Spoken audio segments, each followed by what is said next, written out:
ፊልሙ የሚጀምረው በአፍሪካ የሰሃራ በረሃ ውስጥ አንድ ባቡር ሲሄድ እያስመለከተን ነው። ታዲያም ይሄ ባቡር በውስጡ የእንግሊዟን ንግስት ከነቤተሰቦቿ ይዞ የሚጓዝ ነበረ። የእንግሊዟ ንግስትም ሁል ጊዜ በጭንቅላቷ ላይ የምታረገውንም ዘውድ ይዛ ጉዞዋን ታደርጋለች። ከዛም ቦታው በጣም አስፈርቷትና አስደንግጧት ስለነበረ በተጠንቀቅ ቆመው የራስ ዘውዷን ጠባቂዎቿ እንዲጠብቁ ስታዛቸው እንመለከታለን። ነገር ግን ጠባቂዎቹ ይሄ እልም ያለ በረሃ እንደሆነና እዚህ መጥቶ ይህንን ዘውድ ሊሰርቅ የሚችል ደፋር ሰው እንደሌለ ሲነግሯት እንመለከታለን። ታዲያም በዚህ ሰዓት አንድ ሚስተር ኤ የሚባል በሌብነት የሚታወቅ ሰው ከሰማይ ላይ ፓራሹትን አድርጎ ሲወርድ እንመለከተዋለን። እናም የንግስቷንም ዘውድ ለመስረቅ በእቅዱ መሰረት ወደ ባቡር ውስጥ ሲገባ ፊልሙ ያስመለክተናል። ባቡር ውስጥ ንግስቲቷ ከልጆቿ ጋር ድብብቆሽ እየተጫወተች እናያለን። ከዛም የራስ ዘውዷ ወደ ተቀመጠበት ቦታም ስታመራ እንመለከታታለን።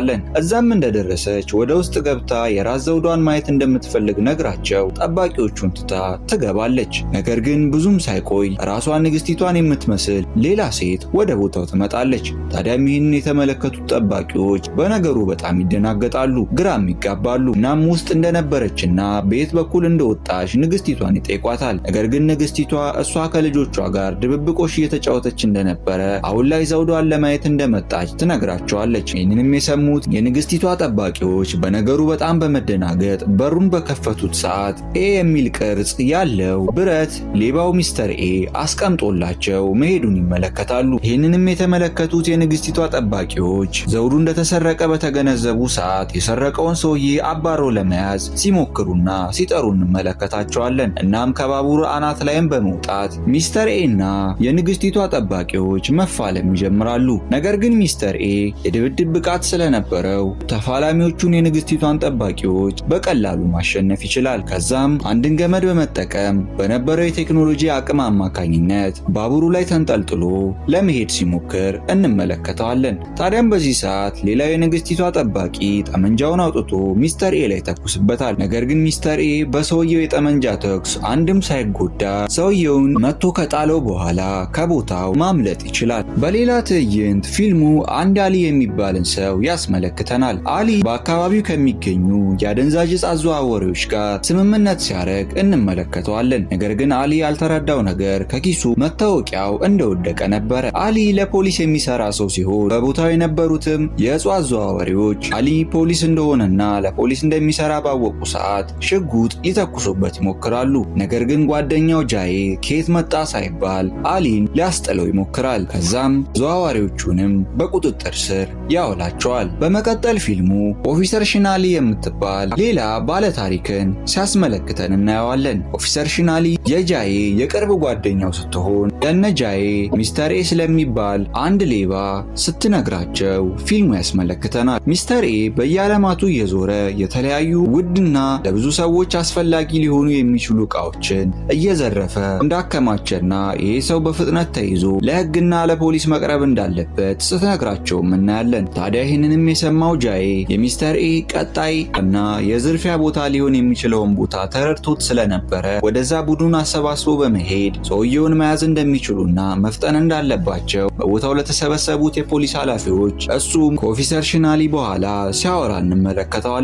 ከዛም ፊልሙ በቀጣይ የሚስተር ኤ የዝርፊያ ቦታ ሊሆን የሚችለውን የተለያዩ ውድ ዳይመንዶችና በጥንት የሚገኙ የተለያዩ የአንገት ሐብሎች የሚገኙበትን ሙዚየሞች ሊዘርፍ እንደሚችል ፊልሙ ያስመለክተናል። ታዲያም ይህንን ነገር ጃዬ ከዚህ በፊት ቀደም ብሎ ተረድቶት ስለነበረ በእነዚህ በሁለት ሙዚየሞች ላይ ከፍተኛ ጥበቃ ሲያደርግም እናየዋለን። ነገር ግን ጃዬ ምንም ያህል ጥበቃውን ቢያጠናክረውም ሚስተር ኤ በዚህ ነገር በጣም የተካነ ሰው ስለነበረ ሙዚየም ውስጥ በሽንት ቤቱ በኩል አድርጎ ሲገባ እንመለከተዋለን። ከዛም ሽንት ቤት ውስጥ እንደደረሰ ራሱን ነጭ ቀለም በመቀባት እንደ ሐውልት አስመስሎ የሙዚየም ውስጥ ያቀናል። ሙዚየም ውስጥም ከነበሩት ጥንታዊ ሐውልቶች ጋር ራሱን በማመሳሰል ይቆማል። ከዛም በእጁ ይዞት በነበረው ሞባይል አማካኝነት አንድ ተንቀሳቃሽ የሪሞት መኪናን በመቆጣጠር በቦታው ላይ በጣም ውድ የነበረን አንድ አልማዝ መስረቅ ይችላል። ዳይመንዱንም ሰርቆ ካበቃ በኋላ በቦታው የነበሩት ፖሊሶች እንዳይጠረጥሩ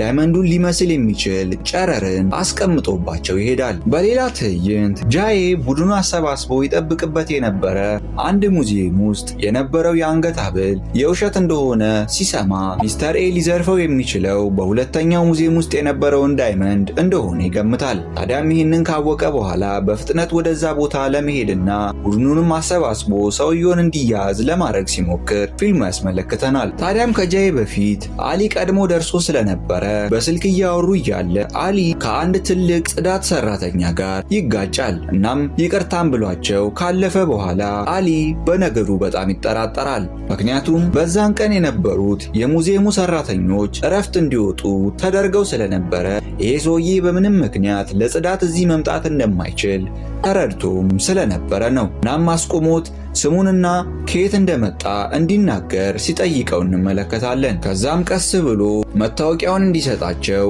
አሊ ያዘዋል። ሰውየውም ከኪሳቸው መታወቂያውን በማውጣት ለአሊ ይሰጡታል። ነገር ግን መታወቂያው ላይ ፎቶ ብቻ ነበር የነበረው፣ ስማቸው አልነበረም። ከዛም አሊ ስማቸው የት እንዳለ ይጠይቃቸዋል። እሳቸውም ከመታወቂያው ጀርባ ላይ እንዳለ ይነግሩታል። የመታወቂያውንም ጀርባ በሚገለብጠው ሰዓት ኤ የሚል ፊደል ተጽፎ ይመለከታል። አሊም ይህንን ባየ ሰዓት ሚስተር ኤ እንደሆነ ይገነዘባል። ነገር ግን ሳይዘው ሚስተር ኤ ከታች ወደ ነበረው የጽዳጅ ማስወገጃ ውስጥ ይገባበታል። ከዛም በሚገርም ሁኔታ ሚስተር ኤ ከአሊና ከጃዬ ማምለጥ ይችላል።